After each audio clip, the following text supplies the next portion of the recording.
Stampin' Sharon. I am bringing back an updated video about black ice technique. It is a great technique to use on your Christmas cards. And I hope that you are inspired. And if you've never tried this technique, give it a try. If you currently already don't have a Stampin' Up demonstrator, I'd be honored to assist you with your Stampin' Up supply needs. Currently right now, there's a holiday catalog launched. I'd be more than happy to send you one. If you live in the United States, you can contact me below the video. Just click that read more button and head over to my blog and complete the form, and I'll pop one in the mail to you. Also below the video, if you've not already subscribed to my channel, I'd be honored if you do so. Hit that little notification bell. You'll be notified every time I upload a video. The black ice technique reminds me of the Dallas, Texas area where we had black ice and you did not drive on that because you basically can't see the ice at night. But this takes that whole term, black ice, to a whole different level, and I love it. I used silver foil paper on this card. I used gold foil paper on this card. Isn't that just stunning? And then I used copper foil. You guys know me and my copper. I love all three of them. And on this video, I'm going to share with you some things not to do so that you don't mess up. You're going to need StazOn, and I highly recommend having the re-inker and re-inking that pad. The key that I figured out on this technique is to have a nice juicy pad. You're going to need a Versamark pad. I'm going to need copper embossing powder and clear. Clear is key for that ice effect. I have a piece of copper foil that I cut at 4 inches by 5 1/4. And I'm going to stamp my tree using StazOn.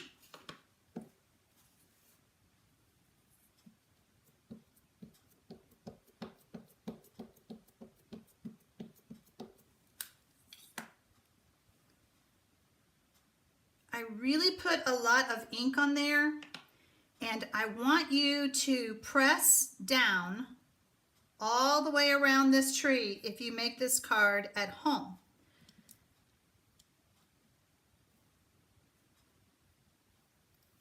And kind of peel it off.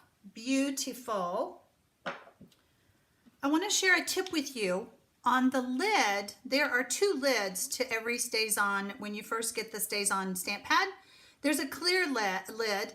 And if you will think of it like when you put the cap on a Sharpie marker, that little click, this is your click. This helps this type of ink not to dry out. I stuck mine in with a glue dot. I think I used a couple of glue dots so that every time I'm using the pad, I'm not touching this plastic one because I found I got inky fingers too easily. But when I put this on, it's nice and sealed. You want to make sure that this tree, let's see, can you see it? There we go. That this tree is completely dry. I'm going to go ahead and hit it with the heat tool.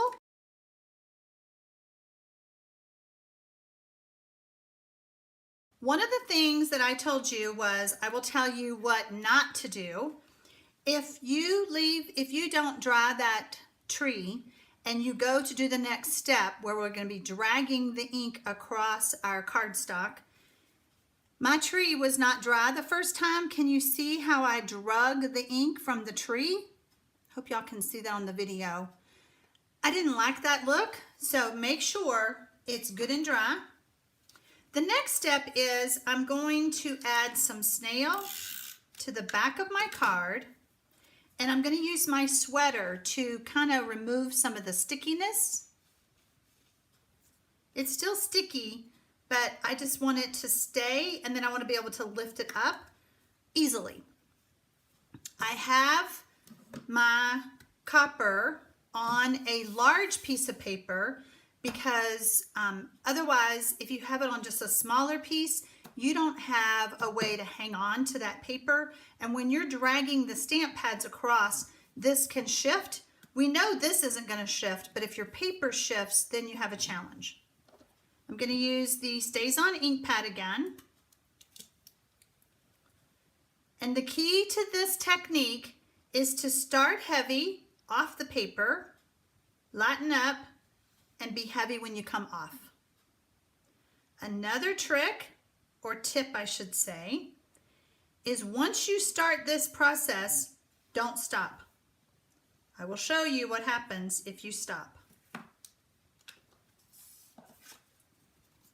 Can y'all see that edge? That was the edge of my stamp pad. I stopped, and therefore this whole thing was wasted.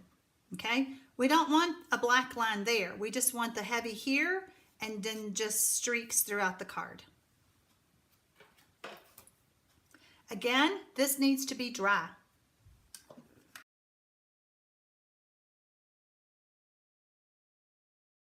Now that that's good and dry, I want it to be cool. The next step is to just take my Versamark pad. This is all good and dry, nothing's black. And I'm going to lightly come across and do the same thing.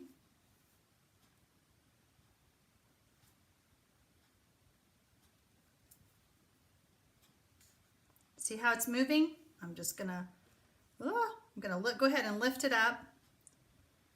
And now I have a challenge. Hopefully my fingernail won't be a big deal, but try not to put your whole finger down to hold it if it does move on you, because then you'll have a fingerprint. Hard to get that out. I'm gonna bring in my clear embossing powder.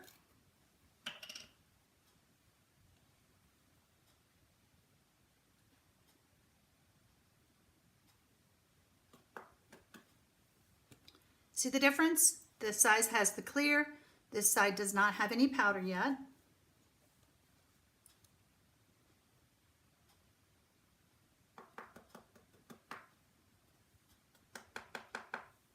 Tap off any excess. And now we're going to heat again.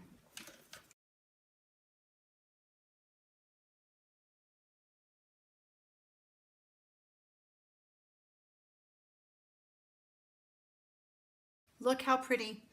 You want to make sure that you have all of that clear powder heated and melted.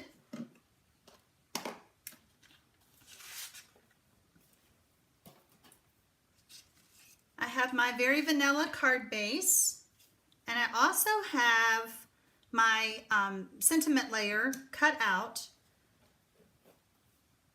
For the tree, I'm using the large tree from Winter Woods. This does come as a bundle. You can save 10% if you purchase it as a bundle. I did not use the framelits for this card. However, I have made some cards using those framelits. This stamp set called First Frost, it also comes in a bundle, and it has these amazing framelits. I believe this is the first time that Stampin' Up! Has ever done this, and it allows me to cut out my sentiment layer and then mat it. If you don't buy this stamp set for anything else, you need those framelits. I love that. The only sentiment that comes in the stamp set is thinking of you this season. If you want a sentiment or other sentiments to go inside, I recommend the Merry Christmas to All. May the beauty of the season fill your heart with joy. I'm going to use that on this card because I think it's a gorgeous sentiment. We're going to use our embossing buddy, bring in our Versamark pad again.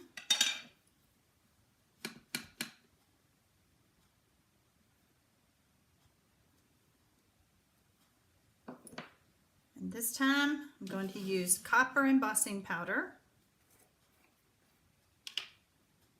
I think I've gone through like a gallon of this stuff this season.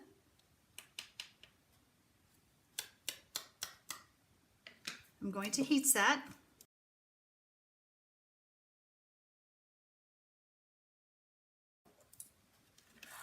While that's cooling, I'm going to go ahead and add some snail. Oops, that one was empty. All the way around, because this paper has a lot of embossing on it and I don't want it to pop off.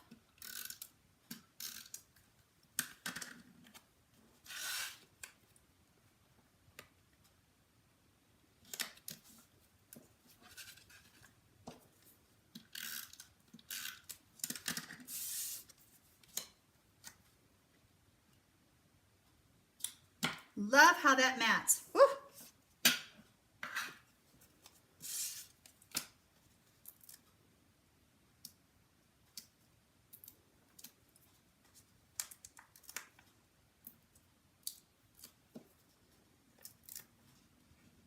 If this is the first time you watched me do a YouTube video, I love to take these dimensionals and kind of bend them. See how I kind of bend it when I put it on?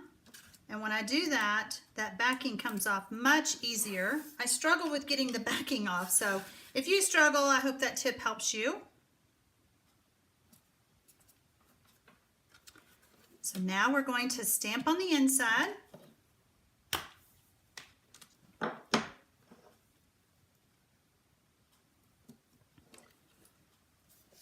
Because this is photopolymer, I'm bringing in a paper piercing mat to give me,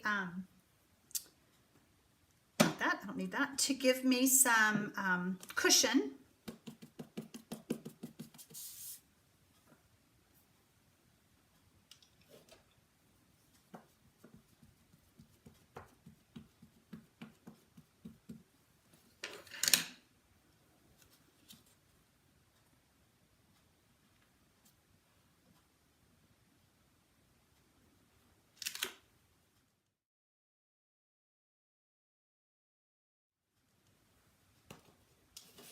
And we're going to copper emboss.